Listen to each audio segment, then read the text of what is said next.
এ যুবক, খেলার মাঠে কত বন্ধু ছিল, আজ অনেকেই নাই। লেখাপড়ার টেবিলে কত বন্ধু দিয়ে আড্ডা দিয়েছিলাম, আজকে অনেকেই নাই। ডানে বামে তাকায় দেখো কেমন জানো এতিম এতিম মনে হয়। রাস্তায় ঘুরতে গেলে আমার আপন কাউকে পাই না, কারো পরিচয় জানি না। আল্লাহর কাছে তওবা করে নাও। যদি মরিয়া যাও মা কাঁদবে, বাবা কাঁদবে, কিন্তু কবরে কেউ যাবে না। ওই অন্ধকার কবরে একা কেমনে থাকবি রে যুবক? আল্লাহর কাছে চোখের পানি ছেড়ে তওবা করো আর বলো, আল্লাহ আর জীবনে নামাজ ছাড়বো না, আর জীবনে মা বাবারে কষ্ট দিব না, আর জীবনে আলেম ওলামাদের বিরোধিতা করে আমল নামায় গুনাহ জমা করব না। নবীর সুন্নাত মেনে চলবো, মা বাবার খেদমত করে চলবো, দেশের বিরুদ্ধে জাতির বিরুদ্ধে কোনো ষড়যন্ত্রে লিপ্ত হব না। তওবা করার যদি বাবা নিয়ত হয়, গলায় ছুরি আসবে মরে যাব, তারপরও গুনার কাছেও যাব না। তওবা করার যদি নিয়ত হয়, খাঁটি তওবার নিয়তে দুটো হাত আল্লাহকে দেখায়া দাও। আয় আল্লাহ, সবার হাত আপনি কবুল করে নেন, কারো হাত আপনি খালি ফিরাইয়া দিয়েন না। আয় আল্লাহ, সকলকে তওবা করার তৌফিক দান করেন আল্লাহ, সকলের তওবা কবুল করে নেন আল্লাহ, তওবার উপরে মজবুত হয়ে চলার তৌফিক দান করেন আল্লাহ। আয় আল্লাহ, গুনাহমুক্ত জিন্দেগি দান করেন, নবীজির সুন্নাতের আমলওয়ালা জিন্দেগি দান করেন আল্লাহ। গুনাহের প্রতি ঘৃণা জমায় দেন, নেক আমলের আগ্রহ বাড়ায় দেন, আমিন। এরে নবীর উম্মতের দল, অন্তর থেকে হিংসা দূর করে দাও, মোহাব্বত নিয়ে মানুষের ভালোবাসতে শিখো। আল্লাহর কাছে তৌফিক চাও, আল্লাহ তুমি দয়া করে মাফ করে দাও, গুনাহের পথেও যাব না। তওবার জন্য চোখের পানি লাগবে, না হয় তওবা আল্লাহর কাছে গ্রহণ হবে না। নিজের গুনার কারণে যদি চোখে পানি না থাকে, ডানে বামে যদি কান্নাওয়ালা কাউকে পাও, হাতটা বাড়ায় দোয়া নাও, আর দোয়া চাও, কান্নাওয়ালার দোয়া খালি ফেরত যাবে না। আল্লাহ পাক আমাদের মাফ করে দেন, এই মাহফিল মাফ করে দেন আল্লাহ, সকলের মেহনত কবুল করে নেন, আমিন। আলহামদুলিল্লাহি রাব্বিল আলামিন, ওয়াসসালাতু ওয়াসসালামু আলা সাইয়্যিদিল আমবিয়া ওয়াল মুরসালিন وعلى آله وأصحابه أجمعين يا أرحم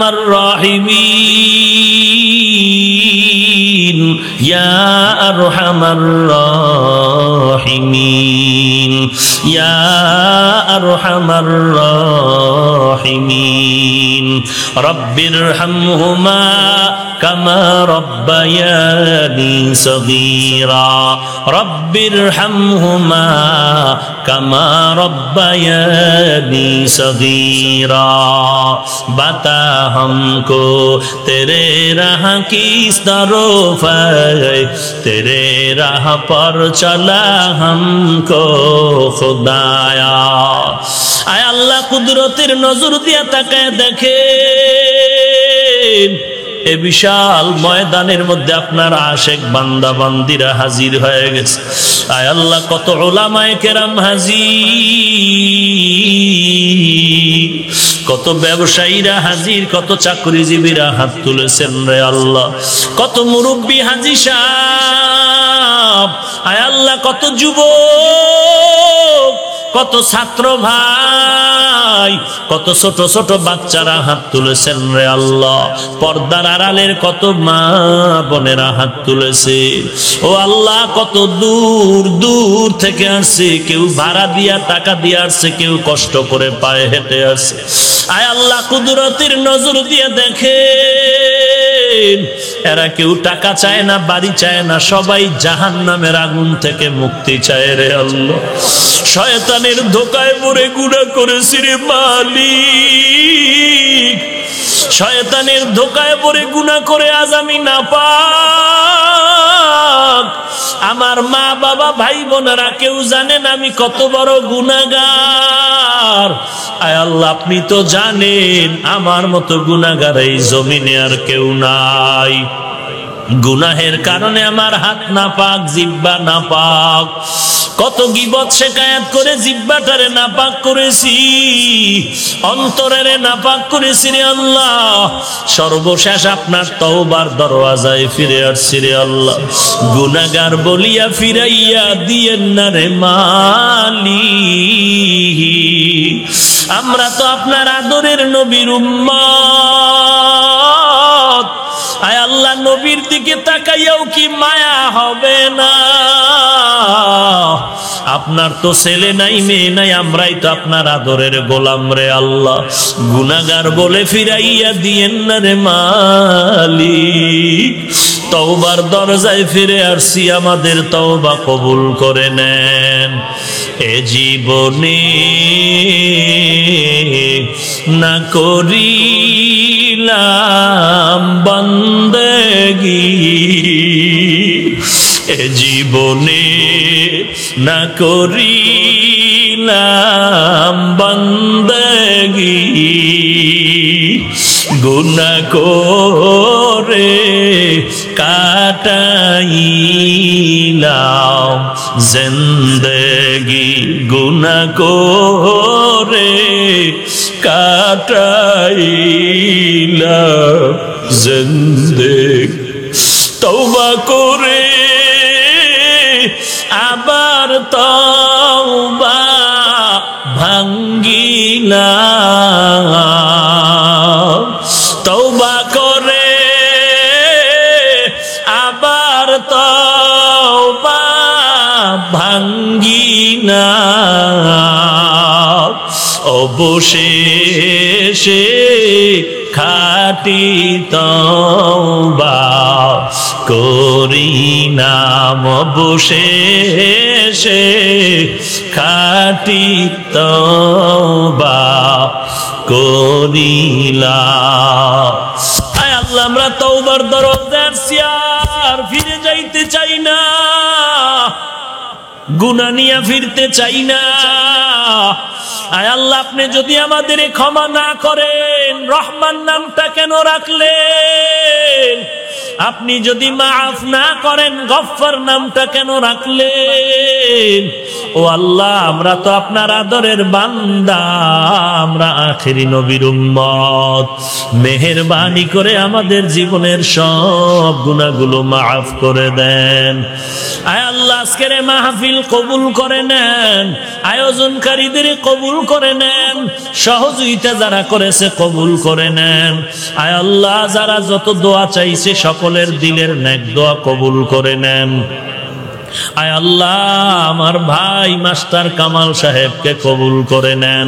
হিসাব মিলাইতে হবে, আমি যে বছর বছর বয়ান করলাম, আমার এই উদ্দেশ্যটা কি পরিমাণ হাসিল হইল? আমি যে বয়ান করলাম উম্মতের জাহান্নাম থেকে বাঁচানোর জন্য, আমার বয়ানের মাধ্যমে কিছু মানুষ কি জাহান্নাম থেকে বাঁচতে পারলো কিনা? আমার বয়ানে টুপি ছাড়া কিছু মানুষ টুপিওয়ালা হইল কিনা? আমার বয়ানের দ্বারা দাড়িবিহীন মানুষ কিছু দাড়িওয়ালা হলো কিনা? আমার বয়ানের মাধ্যমে বেপর্দাওয়ালা পর্দাওয়ালা হলো কিনা? আমার বয়ানের মাধ্যমে কিছু বান্দা বেনামাজি থেকে নামাজি হলো কিনা? যদি দেখি হ্যাঁ আলহামদুলিল্লাহ দুই একজন হয়েছে, ইনশাআল্লাহ ইখলাস, আল্লাহ হয়তো এর বিনিময়ে মাফ করে জান্নাত দিয়ে দিবে। বক্তা সাহেব যদি এই চিন্তা করে বয়ান করেন, তাহলে উম্মতের মাঝে আর কোন বাজে কথা বলে বিভ্রান্ত ছড়াবার সুযোগ থাকবে না। কথা বুঝেন নাই? আরে উম্মতের দল, ও কলিজার টুকরা যুবক, খারাপ লাগে রে যুবক, আর গালি দিস না, এই মাফ করে দে, তোরা জাহান্নামে যাবি, সহ্য করতে পারি না। তোর মতো এত সুন্দর চেহারাওয়ালা সন্তানরে আল্লাহ আগুনে জ্বালাইবি না, মেনে নিতে পারি না। পা দুটো আগায় দে, পায়ে হাত রেখে বলছি আজকে থেকে আর নামাজ বাদ দিস না রে ভাই। পায়ে হাত রেখে বলছি আর নবীর সুন্নতের জবাই করিও না রে ভাই। বলো আমার রসুলের রেখে যাওয়া সুন্নতের আমল, আমার নবী এত কষ্ট করে যে আদর্শ রেখে গেলেন, আদর্শ সুন্নতের আমল করবে হিন্দু ভাইয়েরা, বলেন বলেন। খ্রিস্টানেরা, ইহুদিরা, বলেন আপনারা বলেন কারা করবে? কারা? কোন দেশের মুসলমান? আমেরিকান? হ্যাঁ, বাংলাদেশের না সারা বিশ্ব? আরে আসতে বলেন কেন? সারা বিশ্ব, শুধু ভোলার মুসলমান ব্যতীত। আপনাদের রসুলের সুন্নাত না মানলে কোনো অসুবিধা? দেখছেন নি আমি যে এইভাবে লাইনটা সাজায় প্লেস করলাম, নবীর সুন্নাত না মানলে কোনো অসুবিধা? সবার আওয়াজ আসার দরকার ছিল, নাই নাই। কিন্তু কে আপনার বিবেকের পেছন দিক দিয়ে ধাক্কা দিয়ে বলল আছে? কে বলল আছে? আছে বললেন, অথচ কেন সুন্নত মানেন না? যদি মানতেন মাথার চুলগুলো কেটে ক্রিকেটারের সাইজে ইন্দুর আর বান্দর হতে পারতাম না রে যুবক ভাই। কি লাভ হয়েছে বলো তোমার এই চুল কাটায়? যৌবন বেড়েছে খানিকটা, আব্বা আম্মা দোয়া বাড়ায় দিছে, পরীক্ষার রেজাল্ট ভালো, চেহারা উজ্জ্বল হয়েছে? না না, বরং উকুন থাকার বাগান পায় নাই, বাগান পেয়ে গেল। দুই নাম্বার, দুই একজন গাঞ্জাখোর তোমারে ধন্যবাদ দিয়ে কয়, বন্ধু কামের মতো একটা কাম করেছিস। অযুবক, একটা যুবক যদি দাঁড়ায় বলো, হাফিজ ভাই এইভাবে চুল কাটলে টিকটিকি হইতে পারলে পুরস্কার পাওয়া যায়, অনেক লাভ, অনেক লাগবে না, একটা লাভের কথা ক, আমিও তোর মতো চুল কাটতে রাজি আছি রে বাবা। যদি মনে করো নামাজ না পড়লে দুনিয়ার কোনো লাভ আছে, বল, আমিও নামাজ ছেড়ে দিব। কিন্তু তোর বিবেকের কাছে একটা প্রশ্ন রাখবো, একটু চিন্তা ভাবনা করে জবাব দাও। আমরা হাফিজুর রহমান ওলামায়ে কেরাম কোরআনওয়ালারা আজকে কোরআন পড়লাম, হাদিস পড়লাম, তোমার পায়ে ধরে বুঝাই নামাজ পড়ো, তুমি রাজি হও না, টুপি মাথায় দিতে বলি দাও না, বরং উল্টা আমারে ধাক্কা দিয়ে বলো টুপি না পড়লে অসুবিধা কি, দাড়ি না রাখলে অসুবিধা কি, পোশাক না পরলে অসুবিধা কি, নামাজ না পড়লে অসুবিধা কি? এত ফতুয়াবাজি করেন কেন? টুপির মধ্যেই কি ইসলাম? পোশাকের মধ্যেই কি ইসলাম? দাড়ির মধ্যেই কি ইসলাম? নামাজের মধ্যেই কি ইসলাম? করেনি করেনি? একজন নবীর আশিক যদি খাঁটি হয়, যেমন একটু এতক্ষণ বললেন না মানলে অসুবিধা আছে, তাদের দিলটা কেমন হবে? ভাইজান টুপি পরেন না কেন? সে বলবে, হুজুর আসলে টুপি পরা দরকার, পারি না, ঝামেলায় পড়ে আছি, একটু দোয়া করবেন, চেষ্টা করব। এটা হলো খাঁটি মোমেনের কথা, খাঁটি মোমেনের কথা। আর যে বলবে টুপি লাগবে না, দরকার নাই, অসুবিধা কি, এর মধ্যে কি ইসলাম? এটা নেফাকির কথা, এটা খাঁটি মুমিনের কথা হতে পারে না। ভাইজান নামাজ কেন পড়েন না? খাঁটি আশিক বলবে, হ্যাঁ হুজুর নামাজ পড়া দরকার, পারি না, ঝামেলায় পড়ে আছি, দোয়া করবেন, চেষ্টা করব। আর যার অন্তর নেফাকি নাপাক, সে বলবে নামাজ না পড়লে অসুবিধা কি?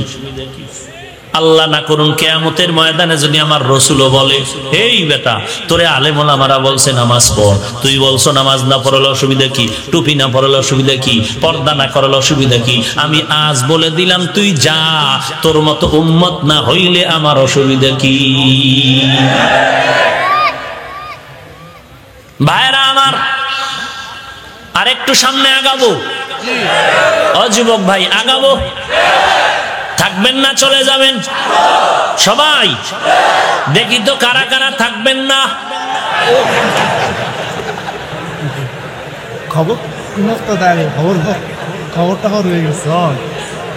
ভাইরা আমার, এই যে একটু ঘুমেছিলেন মনে হয়, হ্যাঁ?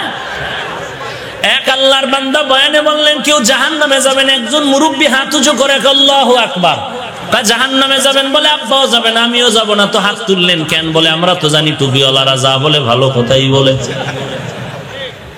এরে আল্লাহর বান্দা, কতক্ষণ থাকতে চান?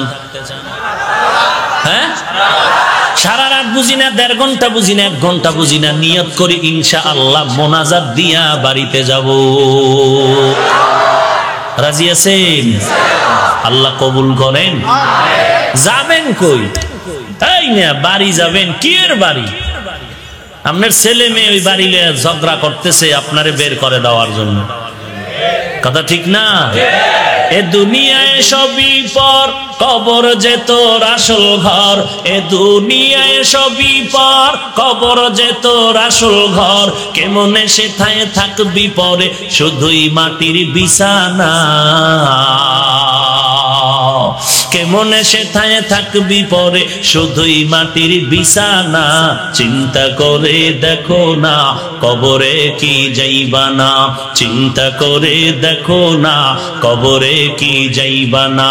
যেই কবরে আল্লাহ সারা বন্ধু কেহ থাকবে না। যেই কবরে আল্লাহ সারা বন্ধু কেহ থাকবে না। চিন্তা করে দেখো না, কবরে কি যাইবা না। চিন্তা করে দেখো না, কবরে কি যাইবা না। এ দুনিয়া সারিয়া কোথায় যাইবা ভাগিয়া। এ দুনিয়া সারিয়া কোথায় যাইবা ভাগিয়া। মরণ তোমায় লইবে ঘিরি, যতই কর বাহানা। মরণ তোমায় লইবে ঘিরি, যতই করো বাহানা। চিন্তা করে দেখো না, কবরে কি যাইবা না। যেই কবরে আল্লাহ সারা বন্ধু কেহ থাকবে না। যেই কবরে আল্লাহ সারা বন্ধু কেহ থাকবে না। চিন্তা করে দেখো না, কবরে কি যাইবা না। চিন্তা করে দেখো না, কবরে কি যাইবা না। অবশেষের ঠিকানা শুধুই মাটির বিছানা। আরো শুনবেন? হ্যাঁ, অপেক্ষা করেন, আল্লাহ সবাইকে কবুল করেন। আলিফ লাম মিম, এর আরো কিছু কথা রেখে দিলাম। এবার সামনের শব্দ হলো জালিকাল কিতাব। জালিকাল কিতাব, ভালো করে খেয়াল করেন। কোন দূরের জিনিসকে ইঙ্গিত করার জন্য আমরা বাংলায় বলি ওই, আর কোন কাছের জিনিসকে ইঙ্গিত করতে গিয়ে বলি এই। বলিনি? ওই আর ওই মানি কাছে, দূরে। এই মানি কাছে। এটারে আরবিতে ওই মানি জালিকা, এই মানি হাজা। তাহলে জালিকাল কিতাব মানি ওই কিতাব। এবার আমাকে বলেন, আল্লাহর কোরআন ওই নাকি এই? দূরে না কাছে?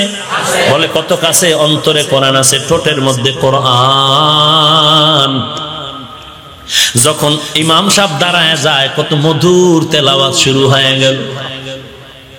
আলহামদুলিল্লাহি রাব্বিল আলামিন আর রহমানির রহিম মালিকি ইয়াউমিদ্দিন ইয়্যাকা না'বুদু ওয়া ইয়্যাকা নাস্তাঈন ইহদিনাস সিরাতাল মুস্তাকিম সিরাতাল লাযীনা আন'আমতা আলাইহিম গায়রিল মাগযুবি আলাইহিম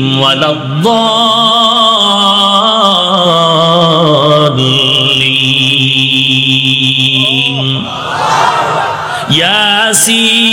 ইয়াসিন ওয়াল কুরআনিল হাকীম ইন্নাকা লামিনাল মুরসালিন আলা সিরাতিম মুস্তাকিম তানজিলাল আজিজির রহিম লিতুনযিরা কওমান মা উনযিরা আবাউহুম ফাহুম গাফিলুন লাকাদ হাক্কাল কওলু আলা আকসারিহিম ফাহুম লা ইউমিনুন ইন্না জাআলনা ফি আ'নাকিহিম আগলালান ফাহিয়া ইলাল আযকান فهم مقمحون وجعلنا من بين أيديهم سدا ومن خلفهم سدا فأغشيناهم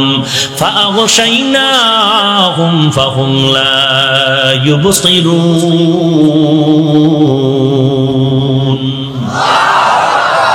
আল্লাহর কালাম আয়নার সামনে তাকাইলে যেমন নিজের চেহারা দেখতে পাও রে মুমিন, আল্লাহর কোরআনটা যদি খুলো আমার আল্লাহর কুদরত দেখা যায় রে ভাই। আল্লাহরে কই তালাশ করো, আল্লাহকে কই খুঁজো। আল্লাহ বলেন বান্দা আমি তো তোর পাশেই আছি। ওয়াফি আনফুসিকুম আফালা তুবসিরুন। বান্দা নিজের মধ্যে তালাশ কর, আমি আল্লাহর পরিচয় পেয়ে যাবি। মাইকে কথা বলি, ব্যাটারির চার্জ চলে যায়, বিদ্যুতের বাতির বিল দিতে হয়, ফ্যানের বাতাস দিয়া ঠান্ডা করে। এই দুনিয়াতে আসার পর জিব্বা নামের মেশিনটা লাগাইয়া নাড়ায় নাড়ায় কত কোটি কোটি কথা সাপ্লাই দিলাম, এই মেশিনটা তো কোনোদিন গরম হলো না। তেল পেট্রোল অক্টেন কে দিল চিন্তাও করলি না। এরে নবীর আশেকের দল, আবার সবাই কথা কয়, সবার কথার মধ্যে মজা লাগে না। আল্লাহ অনেকের কণ্ঠে কথায় মজা বাড়ায় দিলেন। ওরে আল্লাহর গোলাম, আমার মাওলারে কই তালাশ করো, ওই কথার মধ্যে আল্লাহর কুদরতের ঘ্রাণ। এরে নবীর আশিক উম্মতের দল, কোরআন হলো কাছে, তাহলে হবে হাদাল কিতাব। কিন্তু আল্লাহ কাছের কোরআনটাকে ওই কিতাব কেন বললেন, জালিকাল কিতাব কেন বললেন? প্রশ্ন বুঝলে জবাব দেওয়া সহজ হয়ে যাবে। আল্লাহ তাআলা কোরআনটা ছিল কাছে, বলার দরকার ছিল হাজাল কিতাব। আল্লাহ কেন বললেন জালিকাল কিতাব, মানে ওই কিতাব, মানে দূরের কিতাব? কাছের কিতাবটাকে কেন ওই শব্দ বলিয়া সম্বোধন করলেন? এ হলো প্রশ্ন। আপনারা সময় দিন, আমি তার জবাব দিব। চারটা, একটু সময় লাগবে, পারবেননি? এক নাম্বার জবাব, জালিকাল কিতাব অর্থই হলো হাজাল কিতাব। এখানে জালিকা ঘুরাইয়া হাজা উদ্দেশ্য করে বললেন, কারণ এটা এমন একটা কিতাব, এটা অলংকার দিয়ে আল্লাহ সাজায় দিয়েছেন, ফাসাহাত বালাগাত দিয়ে আল্লাহ সাজায় দিয়েছেন। ও বান্দা, যে কেউ কোরআন ধরবা আর বুঝবা, এটা এত সহজ নয়। দুই নাম্বার জবাব, প্রশ্ন ছিল কি? হাজাল কিতাব, এই কিতাব। আল্লাহ কেন বললেন ওই কিতাব? কোরআন ছিল কাছে, দূর হিসাবে সম্বোধন কেন করলেন? তার একটা জবাব গেল। দুই নাম্বার জবাব, যদিও কোরআনের শব্দ, লাইন, বাক্য, সূরা সব আমাদের কাছে, তবে কোরআনের ব্যাখ্যা আমাদের জেহেন থেকে, জ্ঞান থেকে, ব্রেন থেকে অনেক অনেক অনেক দূরে। ওদিকে ইঙ্গিত করে বললেন জালিকাল কিতাব। কয়টা গেল? তিন নাম্বার জবাব হলো আল্লাহ তাআলা ওই কিতাব বলে বুঝাইলেন। আরে উম্মতের দল, ওই আদম আলাইহিস সালাম থেকে ঈসা নবী পর্যন্ত যত কিতাব আল্লাহ দান করেছেন, যত শরীয়তের ইলম দান করেছেন, যত বিধিবিধান দান করেছেন, সব কিতাবের ইলমগুলো আল্লাহ সমষ্টিগতভাবে জমা করে আল্লাহ কোরআনের মধ্যে সব ঢুকায়া দিয়েছেন। এই জন্য আল্লাহ বললেন এই কোরআন এমন একটা কিতাব, ওই আদম নবীর কিতাবের ইলমের কিতাব, ওই ইব্রাহিম নবীর কিতাবের ইলমওয়ালা কিতাব। এই কোরআনটা কেমন কিতাব? জালিকাল কিতাব, মানে ওই ঈসা নবীর কিতাবের ইলমের কিতাব। এই কোরআন এমন কিতাব, ওই দাউদ আলাইহিস সালামের কিতাবের ইলমের কিতাবের কোরআনের কিতাব। জবাব নাম্বার 4, এটা এমন কিতাব, কাছে না, কাছে না, ওই লাউহে মাহফুজের কিতাব। লাউহে মাহফুজ চিনেননি? বেড়াইতে যান নাই? হায় হায়, শিক্ষক ছাত্ররে কয় এই হিমালয় পর্বত কাছে না আসমান কাছে? কয় কোন কি স্যার? আসমান কাছে। বলে কেমনে বললি? বলে স্যার হিমালয় পর্বত তো দেখা যায় না, আসমানটা তো দেখা যায়, এজন্য বললাম কাছে। লাউহে মাহফুজের কিতাব। কোথায় সে লাউহে মাহফুজ? একটু বিবরণ দিব কি? মায়ার নবী মেরাজে গিয়েছিলেন। আমরা যে জমিনের মধ্যে বসবাস করি, জমিনটার নাম দর্শনের ভাষায় বলে পৃথিবী। এখান থেকে আমরা যে আসমান দেখতে পাই, এটাকে প্রথম আসমান বলে। মাঝখানে খালি জায়গাটাকে দর্শনের বিদ্যাওয়ালারা বলে এটা মহাশূন্য। 500 বছরের পথ। কত বছর দূরত্ব? এই মহাশূন্য 500 বছরের পথ। এর মাঝখানে একটা জায়গা আছে মধ্যাকর্ষণ যেটাকে বলে, ওই মধ্যাকর্ষণের মধ্যে স্যাটেলাইট বসায় রাখছে, যেখানে যা রাখবে উপরেও যাবে না নিচেও পড়বে না। ওই মধ্যাকর্ষণের মধ্যে স্যাটেলাইট তৈরি করে এরপরে দুনিয়ার খবর নিয়া এরপরে সেন্টারে দেয়, সেন্টারওয়ালা জগতের মানুষের জানায়। এখান থেকে নবী বলেন, আমি 500 বছরের পথ পেরিয়ে প্রথম আসমানে গেলাম, আমার সফর সঙ্গী জিব্রাইল আমিন, চলতেছি। আসমানের মধ্যে গিয়া দেখলাম 2টা দরজা লাগানো। কয়টা দরওয়াজা? নবী বলেন দোনো দরওয়াজায় তালা লাগানো। তালাগুলো হলো নূরের তৈরি তালা, আর দরওয়াজাগুলো হলো জমরাত ইয়াকুত পাথর দ্বারা বানানো দরওয়াজা। দরজাগুলো তালা লাগানো, ভেতরে দারোয়ান ফেরেশতা জিব্রাইল আমিন বললেন, দরজা খুলে দাও। বলল কে? বলে আনা জিব্রাইল। অমাম্মা, তোমার সাথে কে? বলে হুয়া মুহাম্মদ সাল্লাল্লাহু আলাইহি ওয়া আলিহি ওয়াসাল্লাম। বলে দরজা খুলে দাও। বলে আসার কি অনুমতি আছে নাকি? বলে হ্যাঁ। বলে দরজা খুলবো কি? দরজার চাবি তো আমাদের হাতে নাই। দরজার চাবি কই? বলে এই দরজার তালার চাবি হলো বিসমিল্লাহির রহমানির রহিম। বিসমিল্লাহর আমলও নাই।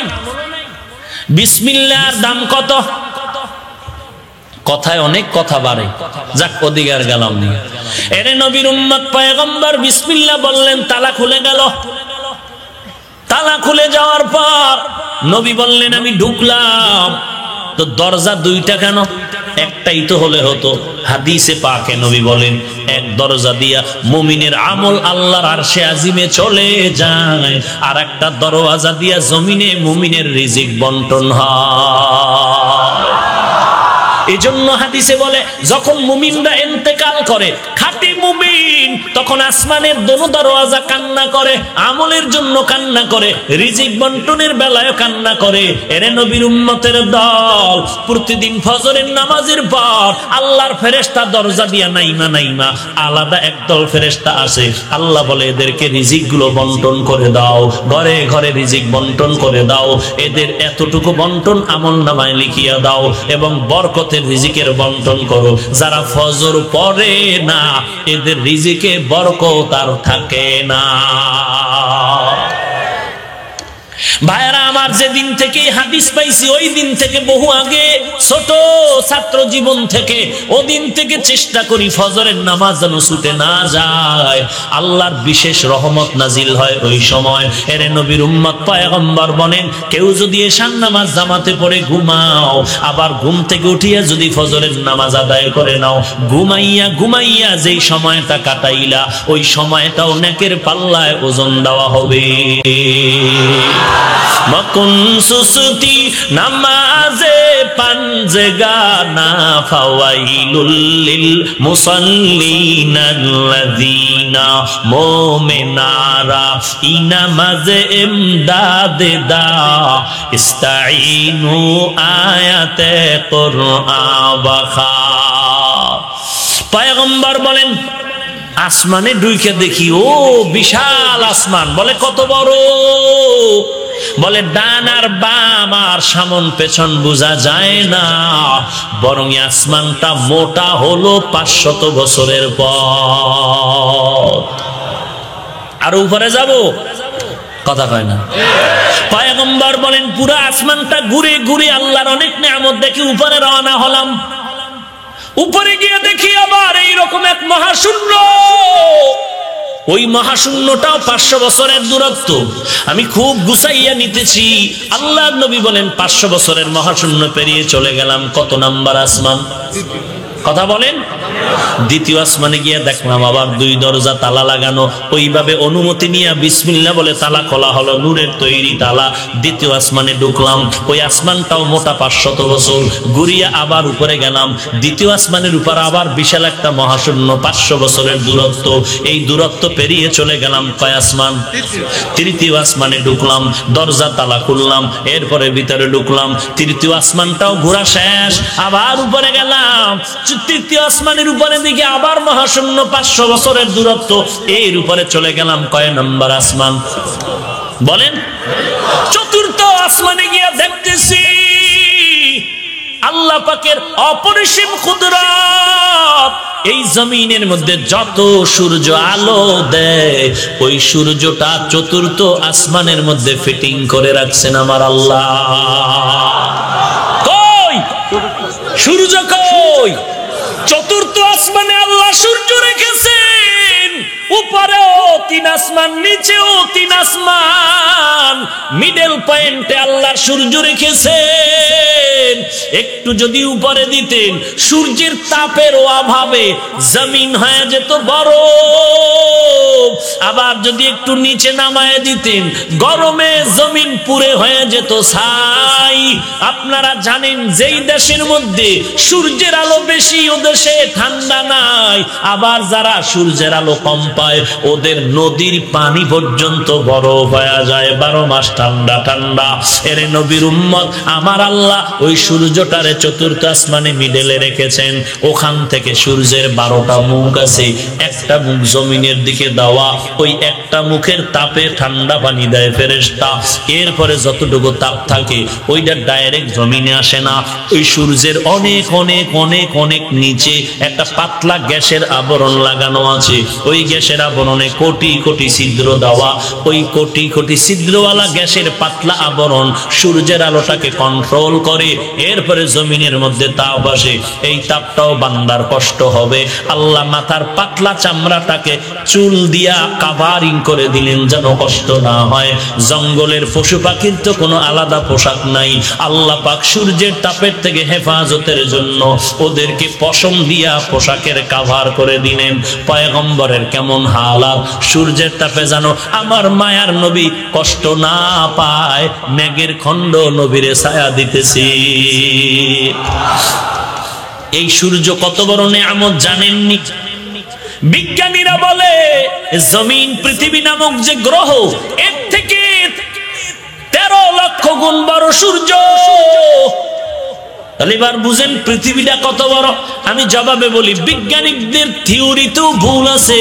কারণ পৃথিবীটা যে কত বড় বিজ্ঞানীরা আজও পর্যন্ত সঠিক মাপ বের করতে পারে নাই। দলিল সূরা কাহাফ, যুলকারনাইনের ঘটনা আছে। গোটা দুনিয়াটা শাসন করেছে 2 জন, শাসন করেছিলেন 2 জন। একজন সুলাইমান পয়গম্বর, আর একজন বাদশা যুলকারনাইন। ওই উত্তর মেরুতে গিয়া দেখে 2 পাহাড়ের পাদদেশে একদল দানব আইসা মানুষের উপরে জুলুম করে। কোরআন শরীফ তাদের নাম দিয়েছে ইয়াজুজ মাজুজের দল। সুলাইমান নবীর পরে যুলকারনাইন বাদশা ওখানে একটা লোহার প্রাচীর নির্মাণ করলেন। ওই প্রাচীরের ওই পার্শ্বে ওই ইয়াজুজ মাজুজের বংশধরেরা থাকে। আজও পর্যন্ত বিজ্ঞানীরা বের করতে পারলো না ওই ইয়াজুজ মাজুজের বংশরা কেমনে ঘুমায়, কেমনে খায়, ওদের চলাফেরাটা কেমন। মুফাসসিরিনে কেরাম লিখেছেন ওরা 40 হাত লম্বা, 60 হাত লম্বা, 20 হাত লম্বা। ওরা ওই দেওয়ালটা সকাল থেকে সন্ধ্যা পর্যন্ত জিহ্বা লাগায় চাপতে থাকে। সন্ধ্যা হয়ে গেল, দেওয়ালটা মোটার থেকে চিকন হয়ে গেল। যখন যায় কয় এতটুকু রেখে বাড়ি চল, আগামীকাল এসে চাপবো। পরের দিন এসে দেখে আবার মোটা হয়ে গেছে। আল্লাহর কুদরতে যেদিন এই পার্শ্বে আসার অনুমতি হবে, ওই দিন তারা সন্ধ্যাবেলা যাওয়ার সময় বলবে ইনশাআল্লাহ কালকে আইসা শেষ করব। ইনশাআল্লাহর বরকতে দেখবে দেওয়ালটা আর মোটা হয়নি। ওরা চাটিয়া শেষ করিয়া এদিকে প্রবেশ করবে। মানুষ ধরবে আর খাবে, ধরবে আর খাবে। ইয়াজুজ মাজুজের বংশধরেরা, এরে নবীর উম্মত। তাহলে ইয়াজুজ মাজুজের অংশটাও তো পৃথিবীর অন্তর্ভুক্ত। আজও পর্যন্ত ধরতে পারলো না, কারণ ওখান দিয়ে রকেট চলে না, ওখান দিয়ে প্লেন চলে না, ওখান দিয়ে তাদের কোনো অস্ত্রই চলে না। এরে নবীর উম্মতের দল, এই রকম দুনিয়াতে এমন কিছু জায়গা আছে যেখানে বান্দার শক্তি ব্রেক হয়ে যায়। এই পৃথিবী যত বড় হতে পারে, বিজ্ঞানীরা জ্যামিতিক হারে একটা মাপ দিয়া যে আয়তনটা নিয়েছে, এই আয়তনের মাপ দিয়া সূর্যটাকেও দূরের থেকে একটা মাপ দিয়া তারা বলে পৃথিবী যত বড় তার থেকে 13 লক্ষ গুণ বড় সূর্য। কিন্তু সূর্যের কাছে দুনিয়ার কেউ যাওয়ার কোনো ক্ষমতা নাই। এই সূর্যটা দূর কত? বলে পৃথিবী নামক গ্রহ থেকে 9,30,00,000 মাইল উপরে। সেই হিসাবের মধ্যেও ভুল আছে। এরে নবীর উম্মতের দল, যাই হোক সূর্যটা অনেক বড়। এই সূর্য আর কত বড় নিয়ামত আল্লাহর। আল্লাহ কোরআনের আয়াতে বলেন এই সূর্যের দ্বারা আমি বান্দাদের বর্ষপঞ্জি করে দিলাম, বছরের গণনার হিসাব দিলাম সূর্য দিয়া, আর আরবি মাসের গণনার জন্য ক্যালেন্ডার বানাইলাম চাঁদ। সূর্য হলো বছর গণনার ক্যালেন্ডার, আর আরবি মাস গণনার ক্যালেন্ডার হলো চাঁদ। চাঁদ হলো পৃথিবী নামক গ্রহ থেকে 50 গুণ ছোট। চাঁদ হলো পৃথিবী নামক গ্রহ থেকে 50 গুণ ছোট। এই জন্য চাঁদ যদি গ্রহণ লাগে কেউ দেখে কেউ দেখে না, কিন্তু সূর্যটা পৃথিবীর থেকে 13 লক্ষ গুণ বড় হওয়ার কারণে যেখানে গ্রহণ লাগে গোটা দুনিয়া দেখতে পায়, অন্ধকার হয়ে যায়। আল্লাহর নবী বলেন এই সূর্য আর কি উপকার করে জানো? এই সূর্যের মধ্যে 7টা কালার আছে। 7টা কালার। কয়টা কালার? 7টা কালার। কেমন দেখছো? বলে বৃষ্টির সময় পূর্বাকাশে তাকাইয়া দক্ষিণে যদি একটু কনে কনে তাকাও দেখবে একটা সাগরের উপর থেকে বৃষ্টির সময় একটা পাইপ উঠে, পাইপ এটাকে রং ধনু বলে। সূর্যের আলো পায়া পায়া আলোকিত হয়ে যায়। সূর্য তোমার জন্য কি উপকার করে জানো? এই জমিনের মধ্যে যত ফসল, গাছের মধ্যে যত ফল হয়, সব ফল ফসলের কালার বানায় সূর্য, আর স্বাদ বাড়ায় চাঁদের আলো। যেই জায়গায় দেখবেন সূর্যের আলো বেশি ওই জায়গার কালার বেশি। আম গাছ লাগাইছেন, দেখবেন সূর্যের আলো যেই পার্শ্বে বেশি ওই পার্শ্বের আম কালার বেশি। আবার রাতের আলোতে তাকায় দেখবেন যেই আম গাছের আমের পার্শ্বে চাঁদের আলো বেশি ওই পার্শ্বের আম মিষ্টি বেশি। আর যেখানে দেখবেন চাঁদের আলো যে আম কম পাইছে মিষ্টিও কম। এরে নবীর উম্মতের দল, নবী বলেন আমি কুদরতের সূর্য দেখে উপরে গেলাম, যাব আরো। পয়গম্বর বলেন চতুর্থ আসমানের সূর্য দেখিয়া এরপরে যখন উপরে রওনা হয়ে গেলাম, উপরে গিয়ে দেখি আবার খালি জায়গা, 500 বছরের দূরত্ব। এর উপরে পঞ্চম আসমান ঘুরলাম, 500 বছরের মোটা। এর উপরে আবার চলে গেলাম 500 বছরের মহাশূন্য। এর উপরে কত নাম্বার? ষষ্ঠ আসমান। অনেক নিয়ামত দেখলাম। এর উপরে মহাশূন্য, 500 বছরের উপরে দূরত্ব। এরপরে সপ্তম আসমানে ঢুকলাম, সপ্তম আসমান পেরিয়ে আবার উপরে গেলাম। এইবার 7 আসমানের উপরে গিয়ে দেখি এমন সুন্দর একটা কাবা, যেটাকে বলে বাইতুল মামুর, নূরের ঘর। ওই নূরের ঘরটা মুহূর্তে মুহূর্তে মুহূর্তে 70,000 ফেরেশতারা তাওয়াফ করে, তাওয়াফ করে। আজকে যারা একবার সিরিয়াল পাইল, কিয়ামতের আগে আর কোনদিন তারা সিরিয়াল পাবে না। এবার বুঝেন যে ফেরেশতা কি পরিমাণ আল্লাহ বানাইছে। এরে আল্লাহর বান্দা, এত ভয় কেন করো? ইখলাস দিয়া সুন্নতের আমল নিয়ে আগাও। বেঈমানের ভয় পাইয়া লাভ নাই। আমার টাকা নাই, অস্ত্র নাই, লাগবে না। সিলেটের জমিন বিজয়ী করেছে শাহজালাল, টাকা পয়সা লাগে নাই, অস্ত্র লাগে নাই। তার অস্ত্র ছিল তাহাজ্জুদের নামাজ আর ফজরের আযান। আল্লাহর কসম, আল্লাহর কসম করে বলি রে মুমিন, নামাজ পড়বা না, নবীর সুন্নাত মানবা না, তোমার হাতে আল্লাহ ইসলামের পতাকা দিবে, হবে না। আল্লাহ ইসলাম হেফাজত দিন।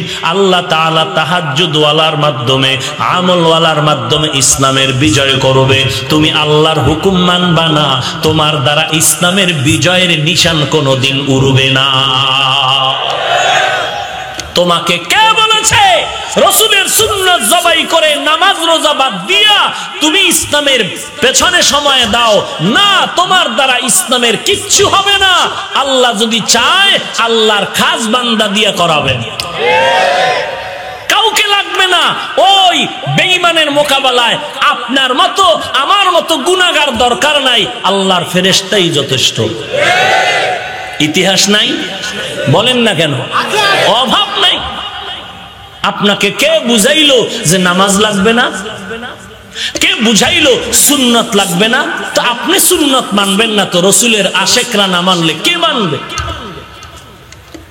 পয়গম্বর সপ্তম আসমানের উপরে বলেন বাইতুল মামুর কাবা কেমন পজিশনে? ঠিক ওই 7 আসমানের উপরের কাবার মধ্যখানে ছাদে একটা পাথর যদি ফেলে দেওয়া হয়, ওই পাথরটা 7টা আসমান ভেদ করে ঠিক জমিনের বাইতুল্লাহর ছাদের মাঝখানে এসে পড়বে। পয়গম্বর বলেন, এরপরে আরেকটু পরে গেলাম, গিয়া দেখি সিদরাতুল মুনতাহা, বড়ই গাছ। এক একটা বড়ই কত বড়, বলে তেলের ড্রামের মতো এক একটা বড়ই, আর পাতাগুলো কালকেলাল, হাদিসের ইবারত, এক একটা বড়ই গাছের পাতা হাতির কানের মতো বড়। নবী বলেন, ওখানে আমি বসলাম, এখান থেকে আবার উপরে চললাম, যাব। পয়গম্বর বলেন, আল্লাহ পাক এবার আলাদা বাহন ব্যবস্থা করেছেন, ওখান থেকে আবার রওনা হয়ে গেলাম।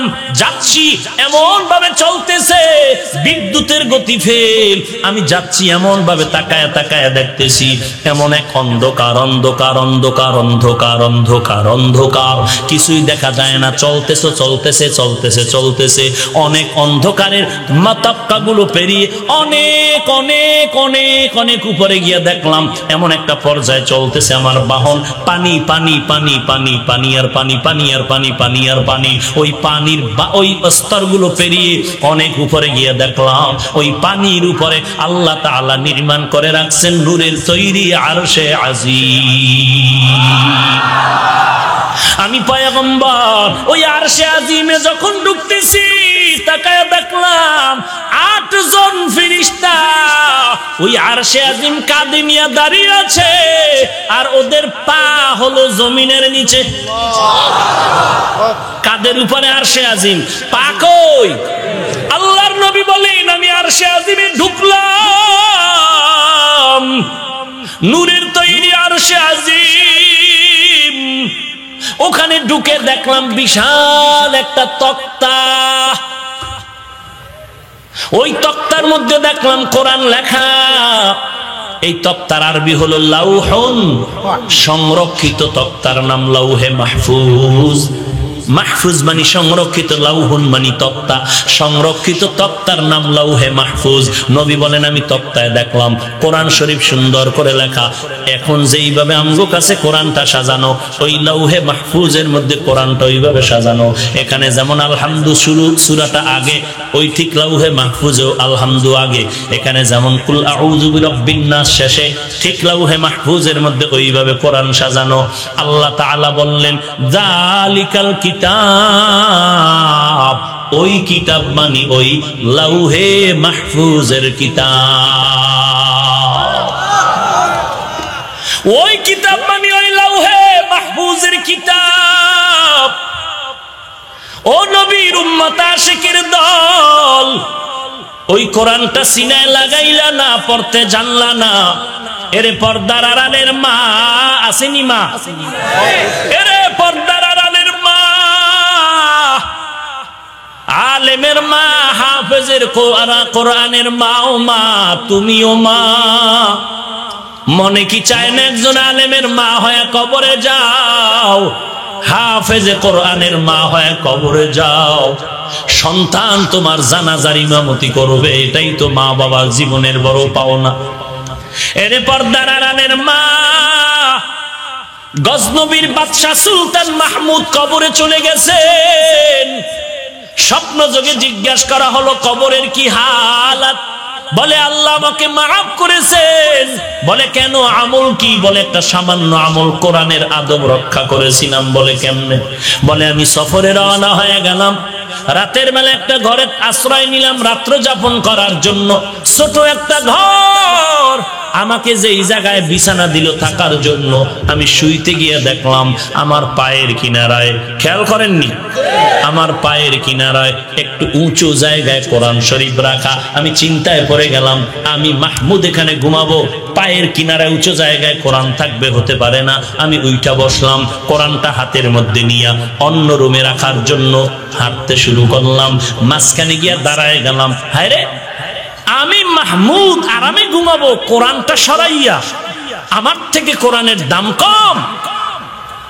অন্তরে দাগ কাটলো না, হবে না। আমি প্রয়োজনে অন্য রুমে গিয়ে ঘুমাবো, কোরআন সরানো যাবে না। আবার আমি ফেরত আসলাম, কোরআন শরীফ জায়গায় রাইখা আমি একটা ময়লা জায়গায় গিয়া বিছানা করে শুইলাম। আল্লাহর কাছে এই আমলটা বড় মায়া লাগছে, পছন্দ হয়েছে।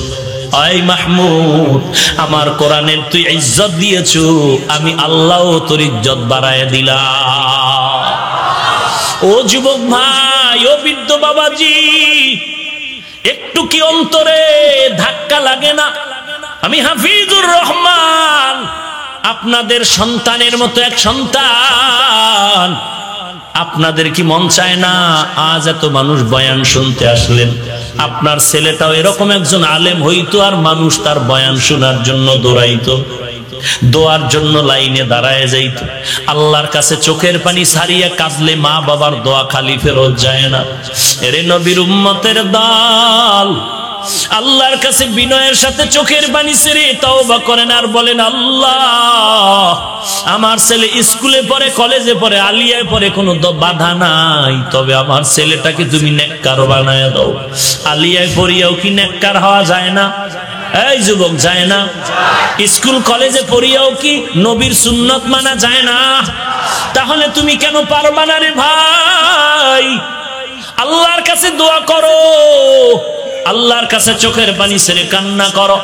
আজকে আমি যদি শার্ট প্যান্টটাই লাগায় নামাজ পড়তাম না, কে আমারে বাধা দিত রে বাবা?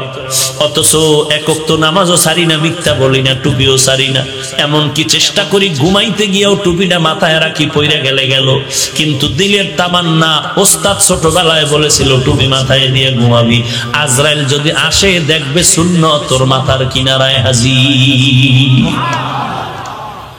এরে নবীর উম্মতের দল, আল্লাহর কাছে নিজের আমলের দিকে তাকায় একটু তওবা করো। সাহাবায়ে কেরামের আমল আমাদের থেকে কম না বেশি? এরপরও তারা এত কাদাই যে কাঁদলেন, কবরে একা কেমনে থাকবেন এই ভয়। আবু বকরের কান্নার আওয়াজ, হযরত ওমরের কান্নার আওয়াজ, হযরত ওসমানের কান্নার আওয়াজ, হযরত আলীর কান্নার আওয়াজ, জিন্দেগি কান্নায় কান্নায় কাটায় দিলে।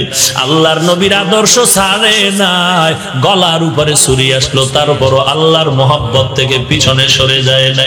এর নবীর আশেকের দল, আল্লাহর কোরআন সিনায় লাগাও, জবানে কোরআন তেলাওয়াত শিখো। এশার নামাজের পরে 1 ঘন্টা, না হয় ফজরের পরে 1টা ঘন্টা সময় আলেমরে দাও, কোরআন শিখো। 3 মাসের বেশি কোরআন শিখতে সময় লাগবে না। আল্লাহর কোরআনটা শিখো, দেখবা কত মজা লাগে। আল্লাহর কোরআন শুনতে কত মজা, পড়তে কত মজা, দেখতে কত মজা। আল্লাহর কোরআনটা পড়ো, আর কোরআনের ওই মহাব্বত অন্তরে ঢুকায় নাও। এরে নবীর উম্মতের দল, পায়ে হাত রেখে বলছি, রে বাবা, দুনিয়াটা কিছুই না।